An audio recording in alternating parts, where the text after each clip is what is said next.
think of hockey as a link between people, places, and time, but most importantly, a connector of generations. In March of 1975, a new era began in Columbia, Missouri. The rink was basically a vision of Mitch Murch, a tremendously successful businessman in St. Louis, a Mizzou alum that I believe probably didn't miss a single home football game in over 40 years. He was loved by everybody, didn't have an enemy in the world, and it was his feelings that an ice rink could make it and succeed in the Columbia area. And so Mitch put together a group of partners in the ownership of the rink, starting with Sid Solomon III, the owner of the St. Louis Blues, Dan Kelly, the voice of the St. Louis Blues, Barclay Plager, former player, captain, coach of the Blues, Gary Sabrin, right wing for the Blues, and myself. It was just a tremendous experience, having been involved from the early stages of coming down here with Mitch looking for sites, to the groundbreaking, to the actual building of the facility, and seeing that the dream of what Mitch wanted come to fruition. But it was short-lived. You know, it was so frustrating when the Ice Chalet closed, and that momentum that had been gained here in Columbia for ice sports, for youth hockey, that momentum was stymied. Pained me driving down 63, seeing that facility not be a rink, and not letting these young people today, both hockey people, figure skaters, youth hockey. More than 40 years later, Columbia remains iceless. However, the hockey spirit of Mizzou Hockey is still alive.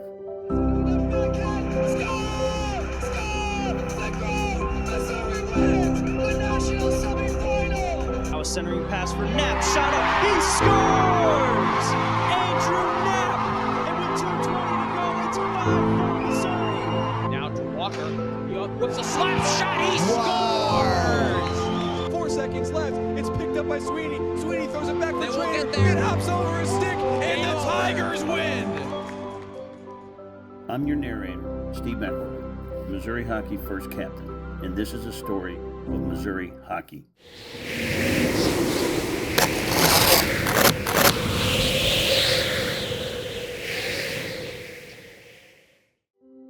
In the fall of 1975, Mizzou Hockey was born.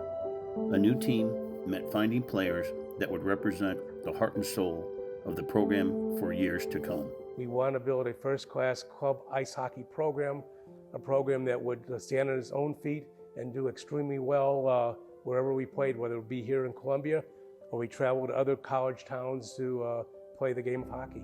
After their starter year season here, where they had a pretty good start with a group of players, several of us that were playing in the junior leagues, they kind of went after. When I say went after, some of the players on the existing team knew us, and then we came down here. I played on the Blazers in St. Louis. We came down here and played a 2-game set against them.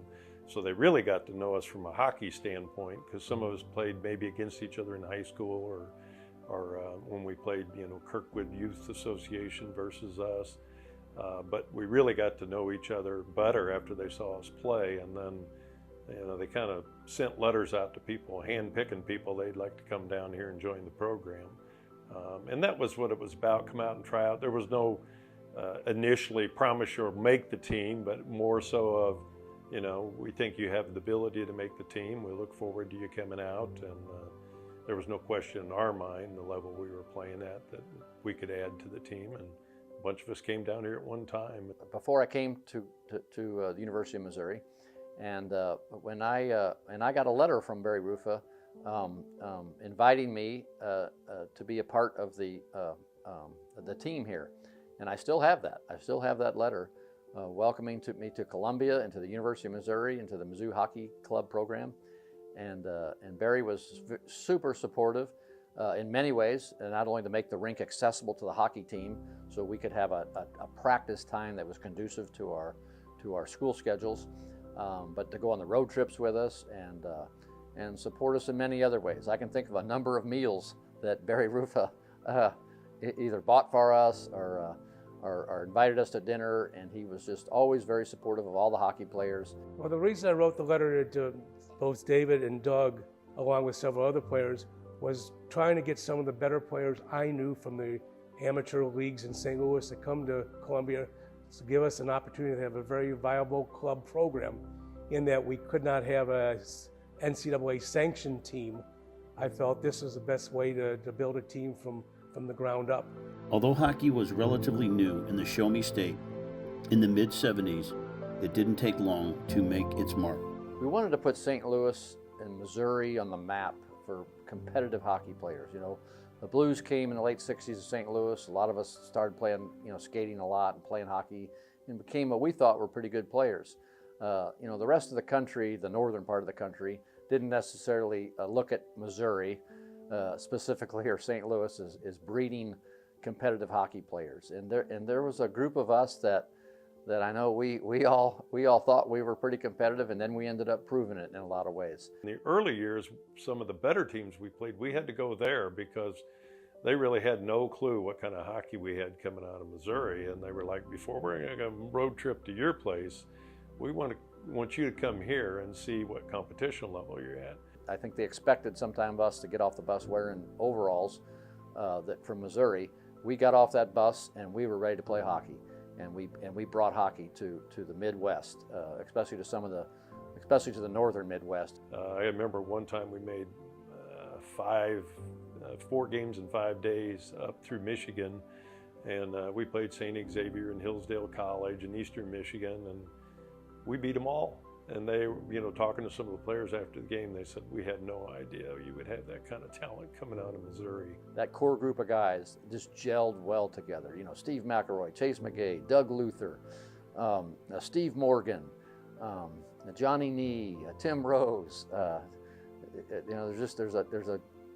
names just, it's like yesterday for me when I start thinking about it. I mean, when practice, we had usually about an hour and a half practice, but that didn't end there. We had great goaltending, and they wanted another 30 minutes on the ice. Fortunately, there was nobody behind us at the time in practice most of the time, and we were able to just stay on the ice. Those of us want to stay on the ice, and the goalies want 100 pucks shot at them, so several of us would stay on the ice with the goalies, and the work ethic was good.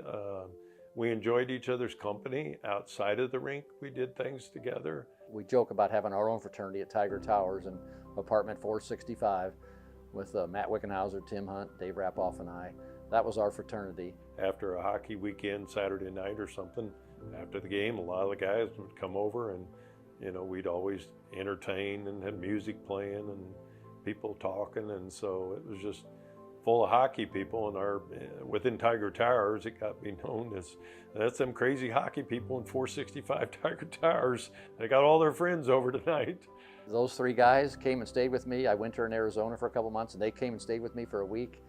And we put up a little 465 sign outside our house where we stayed in Arizona, and we talked about those times, and I think that helped us bring success to our adult lives, with our families, our wives, our children, our grandchildren.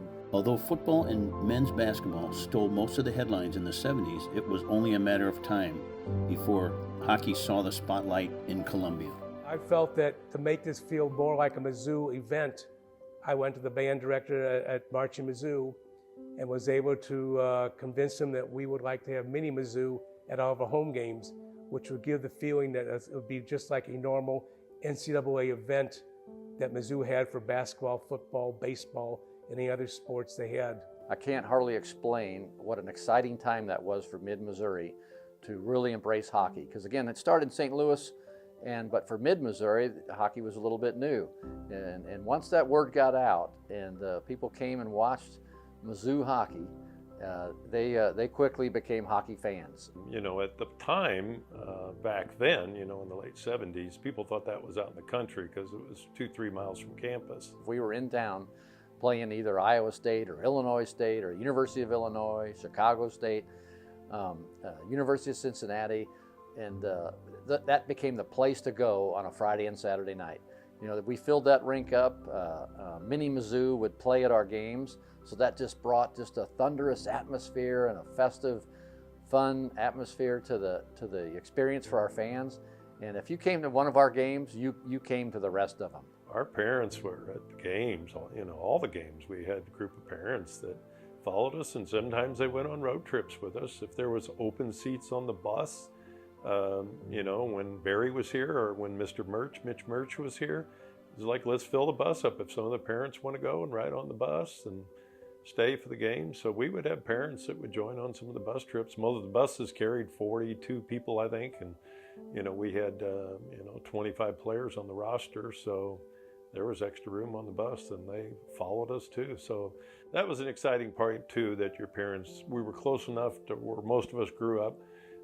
The parents could come and watch also and enjoy, hockey. I always kind of joke about what I would pay to relive one or two of those years back at that time of going to college, getting my education, and playing the sport I loved, and playing it in a very fun and competitive atmosphere with a great fan base and a great rink. And it just it brings back nothing but warm, fun memories. The golden age of Mizzou hockey came to a crashing halt in the summer of 1980. The heartbeat of Columbia was destroyed. We had a situation that when we built the rink in 75, we were at an area in Columbia where there was no sewer treatment plant. We had to build our own sewer treatment plant to handle everything from the building itself. Along with that, we were required to use Columbia Water and Light utilities, which at that time, municipally owned utilities did not come under any Public Service Commission rulings as to what they could charge. Where you could take the Brentwood Ice Rink in St. Louis and other rinks in St. Louis, where their average electric bill was between $2,000 and $3,000 a month.